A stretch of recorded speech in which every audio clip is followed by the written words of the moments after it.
Shenghan joining us live from Seoul. In other stories we're following for UN Secretary General Ban Ki-moon has urged countries to take decisive action against Islamic State militants as the group takes over large swaths of Iraq and Syria. Now, Ban made these remarks while addressing the delegates at the opening of the 69th session of United Nations General Assembly.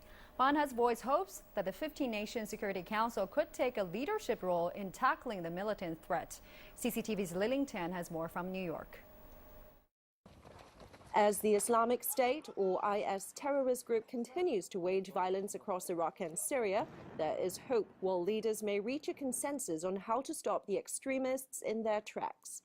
Together, we will address the horrendous violence in Syria and Iraq, where conflict and governance failures have provided a breeding ground for extremist groups.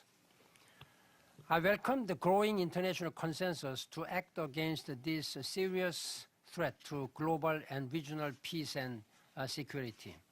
The IS threat, whose violent tactics include the beheadings of American and British nationals, have drawn widespread condemnation from around the world and prompted urgent action among leaders in New York for the United Nations General Assembly. It's during a high-level Security Council session to be chaired by U.S. President Barack Obama that the U.S. is expected to push for a UN resolution to clamp down on fighters by limiting their recruitment.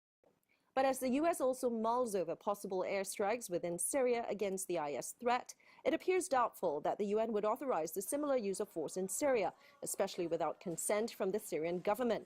While the UN Secretary General praised the U.S. airstrikes in Iraq done at the request of the Iraqi government, he stopped short of expressing support for the use of force in Syria. However, he did not voice objections either. As a Secretary General, I'm asking the world leaders